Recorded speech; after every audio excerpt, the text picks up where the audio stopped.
اگر 2 ارب گاڑیوں کا پیٹ بھرنے کے لیے زرخیز زمینوں پر گنا یا مکئی اگانی شروع کر دی جائے تو آبادی کے لیے اناج کہاں سے آئے گا؟ خوراک کی پیداش بری طرح متاثر ہوگی۔ بالکل، اور اگر اس مقصد کے لیے مزید زمین بنانی پڑی تو امیزون جیسے گھنے جنگلات کاٹنے پڑیں گے، جو الٹا ماحولیات کے لیے تباہ کن ثابت ہوگا۔ ہمیں ایک ایسی ترکیب چاہیے جو اناج اور ایندھن کے درمیان کسی قسم کا مقابلہ پیدا نہ کرے۔ اور ٹھیک اس مقام پر مصنوعی حیاتیات یعنی سنتھیٹک بائیولوجی میدان میں آتی ہے۔ یہ واقعی کسی جادو سے کم نہیں لگتا۔ ہاں، جے کیسلنگ کی لیبارٹری میں کی جانے والی تحقیق اس کی ایک زندہ مثال ہے۔ صحیح کہا۔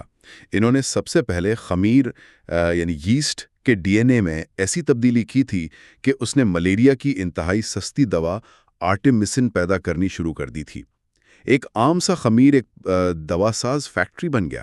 اور اب وہی لیبارٹری اس خمیر کی جینیاتی ترکیب مطلب جینیٹک میک اپ کو مزید بدل رہی ہے تاکہ وہ سوئچ گراس نامک ایک گھاس سے نکلے ہوئے گلوکوز کو ہضم کرے اور براہ راست ڈیزل جیسا لیکوڈ ایندھن یعنی ہائیڈرو کاربنز خارج کرے۔ اس عمل کو اگر ایک آسان تصور میں ڈالا جائے تو یہ بالکل ایسا ہی ہے جیسے ایک عام سے خمیر کو کسی چھوٹی سی مائکروسکوپک آئل ریفائنری میں تبدیل کر دیا جائے۔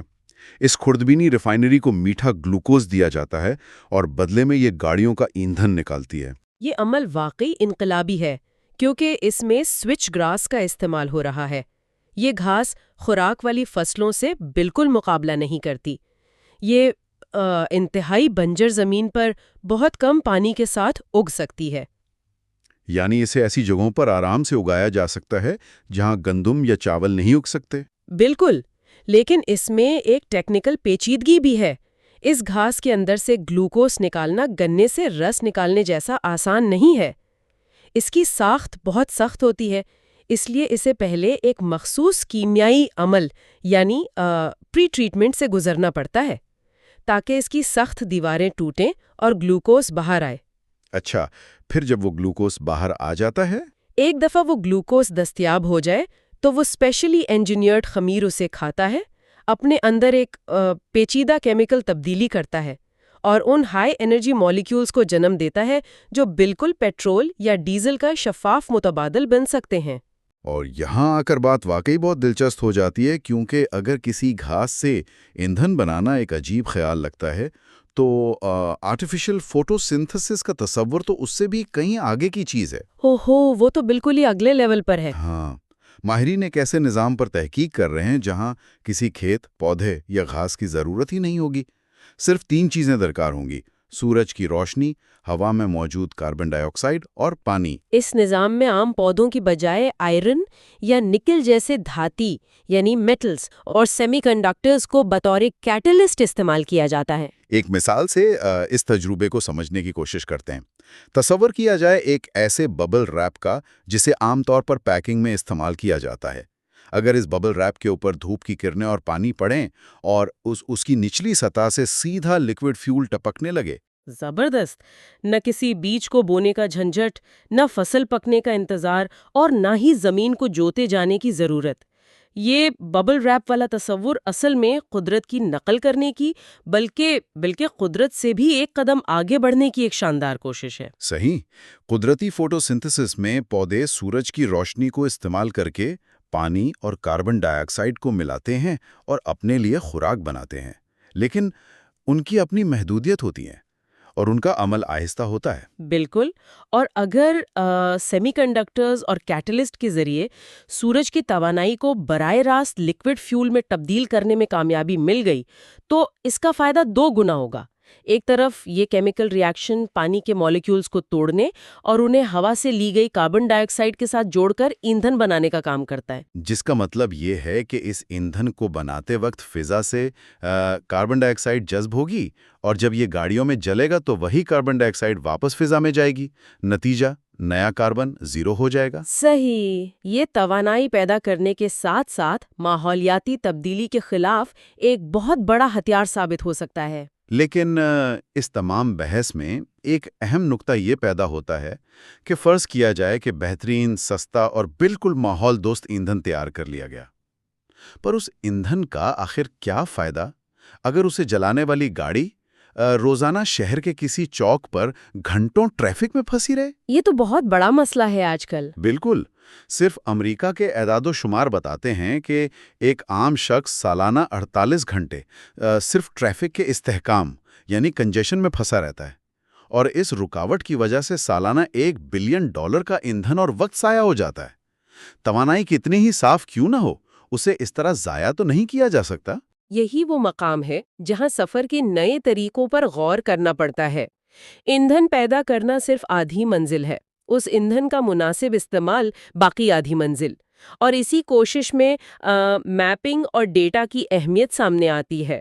میپس تو ہم سب استعمال کرتے ہیں، لیکن آج کل جو میپس عام طور پر استعمال ہوتے ہیں وہ صرف ایک جگہ سے دوسری جگہ کا راستہ اور اس کی لمبائی دکھاتے ہیں۔ مستقبل کی میپنگ اس سے کہیں زیادہ پیچیدہ اور مفصل ہوگی۔ نوکیا کا 3D ڈیجیٹل میپنگ پروجیکٹ اس کی ایک بڑی مثال ہے۔ صحیح۔ یہ میپس 64 لیزرز اور لائیدار ٹیکنالوجی کا استعمال کرتے ہوئے ہر سیکنڈ میں 1.3 ملین ڈیٹا پوائنٹس جمع کرتے ہیں۔ اس کا مقصد صرف راستہ دکھانا نہیں، بلکہ زمین کی اونچائی نیچائی، جسے ٹپوگرافی کہتے ہیں، اس کو ناپنا ہے۔ لیکن زمین کی ٹوپوگرافی ناپنے سے ایندھن کی بچت کا براہ راست کیا تعلق بنتا ہے؟ تعلق بہت گہرا ہے۔ اگر ایک راستہ بالکل سیدھا اور ہموار ہے اور دوسرا راستہ کسی چھوٹی سی پہاڑی یا چڑھائی سے ہو کر گزرتا ہے، تو چڑھائی والے راستے پر گاڑی کو اوپر لے جانے کے لیے انجن کو کہیں زیادہ زور لگانا پڑتا ہے۔ اچھا، اور جب انجن پر زور پڑتا ہے تو فیول ایکسپوننشل مقدار میں چلتا ہے۔ بالکل، یہ نئے 3D میپس ایسی کیلکولیشنز کریں گے جو کوئی انسان ڈرائیونگ کے دوران خود نہیں کر سکتا۔ وہ سڑک کی ڈھلوان، ٹریفک سگنلز کی ٹائمنگ اور اس وقت موجود ٹریفک کی رفتار کو ملا کر ایک ایسا راستہ تجویز کریں گے جہاں فیول کی سب سے کم کھپت ہو۔ یعنی چاہے وہ راستہ فاصلے کے لحاظ سے تھوڑا سا لمبا ہی کیوں نہ ہو، اگر اس پر گاڑی ایک مخصوص رفتار سے بنا رکے ہموار سطح پر چل سکتی ہے تو وہ ایندھن کے لحاظ سے سستا اور بہترین راستہ ہوگا۔ ایگزیکٹلی۔ لیکن رکیے، میپ چاہے کتنا ہی جدید اور ڈیٹیل میں کیوں نہ ہو، آخر اس میپ کو دیکھ کر گاڑی تو ایک انسانی چلا رہے ہیں نا، اور ہم انسان تو لامحالہ غلطیاں کرتے ہیں۔ ہاں، انسانی فطرت تو ہے۔ ہم اچانک رفتار بڑھا دیتے ہیں، کبھی دھیان بھٹکنے پر اچانک زور سے بریک لگاتے ہیں، بغیر اشارے کے لین تبدیل کر لیتے ہیں۔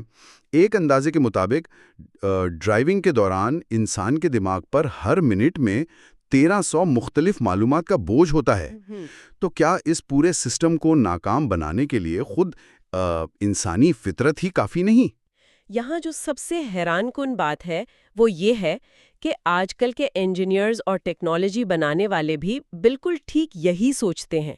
اس پوری ایندھن اور بچت کی ایکویشن میں انسان واقعی سب سے کمزور کڑی ہے۔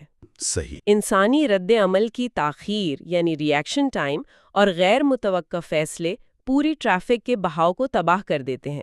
اسی لیے مستقبل کے اس ٹرانسپورٹیشن نظام کو بہتر بنانے کے لیے خودکار گاڑیوں یعنی آٹونومس وہیکلز پر اتنا زور دیا جا رہا ہے۔ یہ آئیڈیا اصل میں آیا کہاں سے؟ اس کی بنیاد تو 2007 میں تبھی رکھ دی گئی تھی جب امریکی محکمہ دفاع یعنی ڈارپا نے ایک مقابلہ کروایا تاکہ دیکھا جا سکے کہ بغیر کسی انسانی مداخلت کے روبوٹس کس حد تک گاڑی چلا سکتے ہیں۔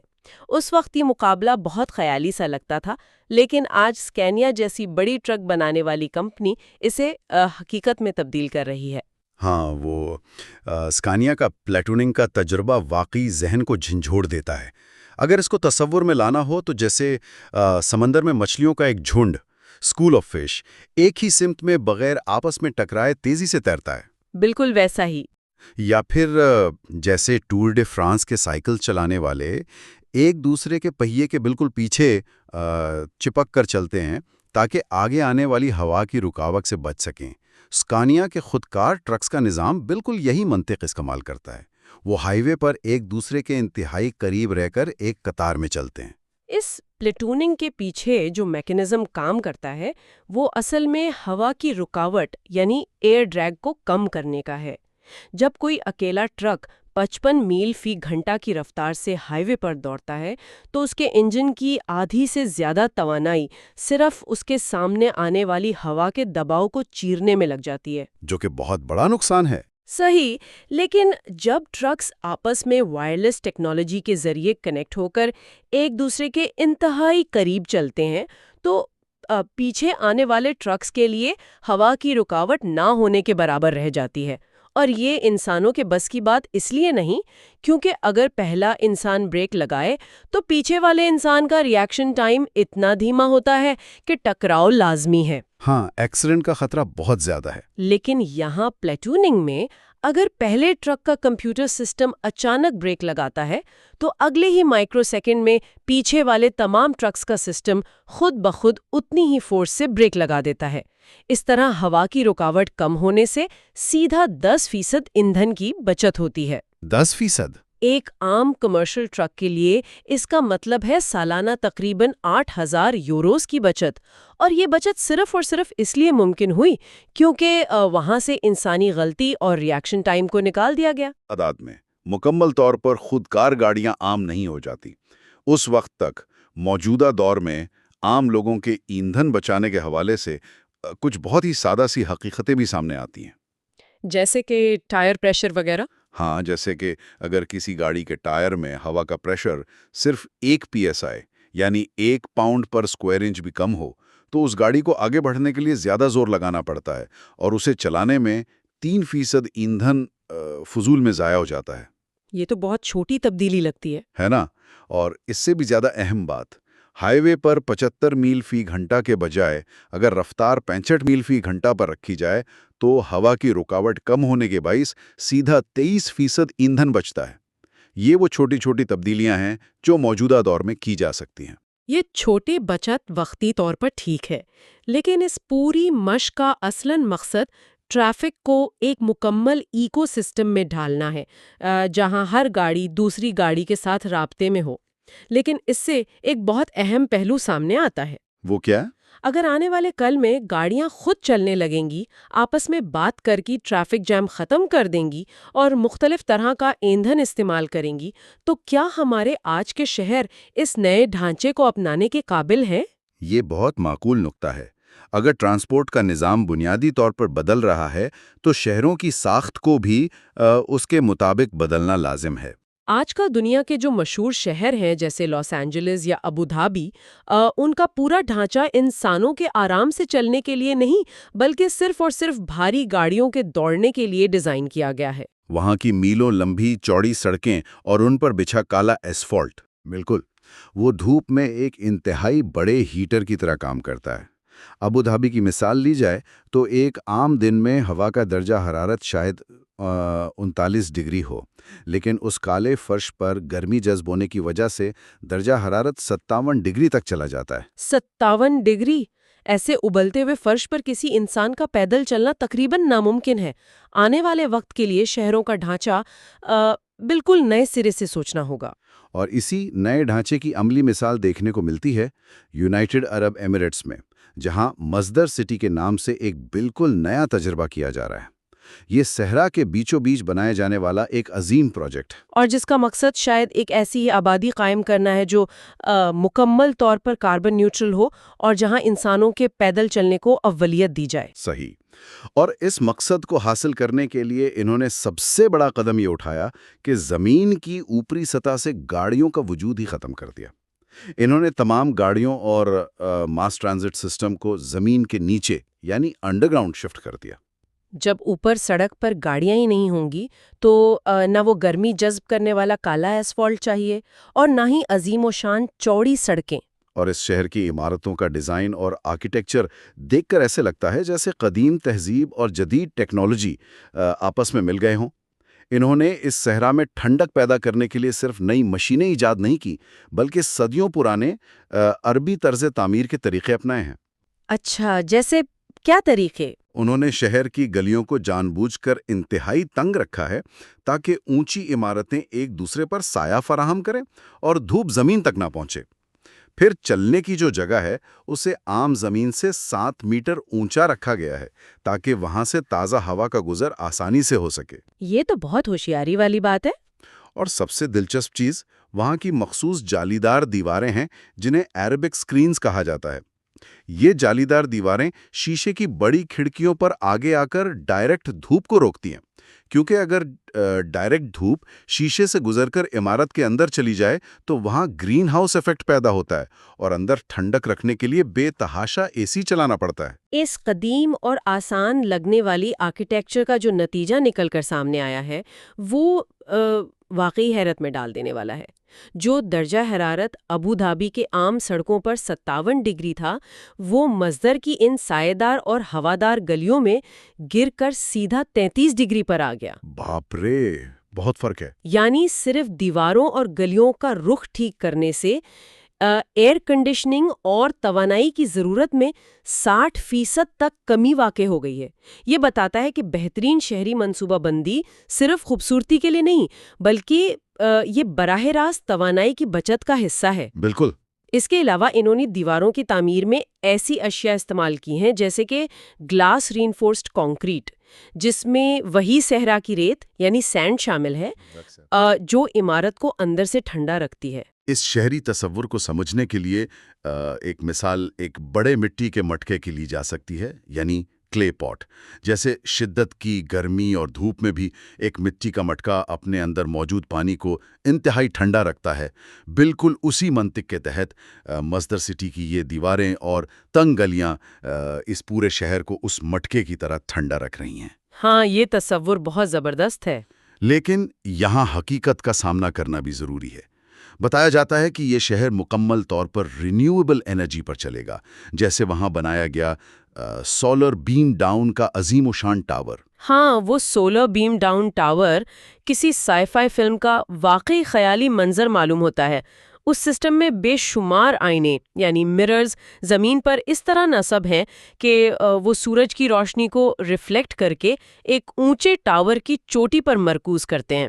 صحیح۔ پھر وہ روشنی وہاں سے مزید آئینوں کے ذریعے نیچے ایک خاص پلیٹ فارم پر فوکس ہوتی ہے، جہاں درجہ حرارت اچانک 600 ڈگری تک پہنچ جاتا ہے۔ اس انتہائی شدید گرمی سے پانی کو بھاپ یعنی سٹیم میں تبدیل کیا جاتا ہے، جس سے بڑی ٹربینز چلتی ہیں اور بجلی پیدا ہوتی ہے۔ وہاں روایتی سلیکون سولر پینلز کی بھی بھرمار ہے۔ لیکن حقیقت پسندی کا تقاضا یہ ہے کہ سورج ہمیشہ نہیں چمکتا۔ رات کے اندھیرے میں جب سولر پینلز سو جاتے ہیں تو اس جدید ترین اور کاربن نیوٹرل شہر کو بھی بجلی کی مسلسل فراہمی کے لیے UAE کے عام نیچرل گیس کے نیٹ ورک یعنی فاسل فیولز پر انحصار کرنا پڑتا ہے۔ بالکل، یہ بہت اہم پوائنٹ ہے۔ اور یہی وہ حقیقت ہے جسے سمجھنا سب سے اہم ہے۔ مصدر سٹی دنیا کا کوئی مکمل یوٹوپیا یا کامیابی کی آخری منزل نہیں ہے۔ یہ دنیا کے لیے ایک تجربہ گاہ، ایک پریکٹیکل لیبورٹری ہے۔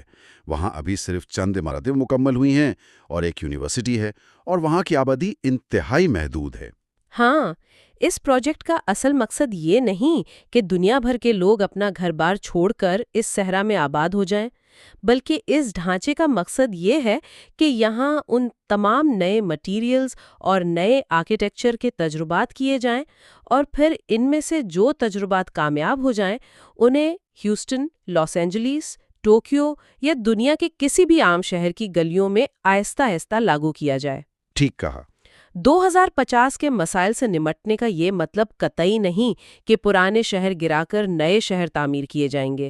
اس کا مطلب بس یہ ہے کہ ان جدید تجربات کو ہلکے ہلکے ہمارے موجودہ ڈھانچے میں شامل کیا جائے گا۔ صحیح۔ سنتھیٹک بائیولوجی کے ذریعے گھاس سے بننے والا ہائیڈرو کاربنز ایندھن، میپنگ کے ذریعے تیار شدہ آٹونومس ٹریفک نظام جو پلاٹوننگ جیسی ٹیکنیک سے ہوا کی رکاوٹ کم کرے، اور مزدار سٹی جیسا پیسو کولنگ آرکیٹیکچر جو عمارتوں کو قدرتی طور پر ٹھنڈا رکھے، یہ سب الگ الگ کڑیاں ہیں جو مل کر اس آنے والی دنیا کا مکمل نظام بنائیں گی۔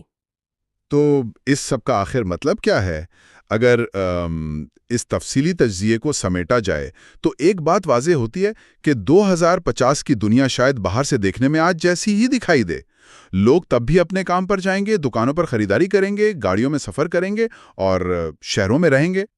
لیکن اس ظاہری سطح کے نیچے ان گاڑیوں کو چلانے والا ایندھن، اس ٹریفک کا بے آواز اور خودکار نظام، اور عمارتوں کے بنانے کا وہ ڈھانچہ جو دھوپ کو روکے، آج کے دور کے مقابلے میں بالکل مختلف ہوں گے۔ بالکل، انسانیت کی بقا اس میں نہیں کہ سفر کرنا چھوڑ دیا جائے، بلکہ اس میں ہے کہ سفر طے کرنے کا بنیادی طریقہ ہی بدل دیا جائے۔ اور ان تمام پیش رفتوں پر غور کرتے ہوئے دماغ میں ایک آخری خیال ضرور ابھرتا ہے جو اس پورے سفر کے بارے میں ایک عجیب سی کشمکش پیدا کرتا ہے۔ وہ کیا؟ کہا جاتا ہے کہ قدرت نے زمین، آسمان اور پہاڑوں کو اس دنیا کی حفاظت کا بار اٹھانے کو کہا تو انہوں نے اپنی کمزوری کے باعث انکار کر دیا، اور پھر یہ عظیم ذمہ داری انسان نے اٹھا لی، شاید اپنی اس اندرونی مغرور اور مہمجو فطرت کی بنیاد پر۔ یہ بات اپنے اندر ایک بہت اہم نشانی چھپاتی ہے۔ صحیح۔ سائنس اور مصنوعی حیاتیت کی ترقی یہ ثابت کر رہی ہے کہ ذہانت کے مطابق تو انسان 2050 کے ان تمام مسائل کو حل کرنے کی پوری صلاحیت رکھتا ہے، لیکن کیا انسان کی وہی خود سر فطرت جس نے اسے ترقی کے اس عروج پر پہنچایا ہے، کل ان نئے وسائل کو باقی دنیا میں برابری کے ساتھ تقسیم کرنے میں مددگار ثابت ہوگی؟ یا یہی فطرت آنے والے مستقبل کی سب سے بڑی رکاوٹ بن جائے گی؟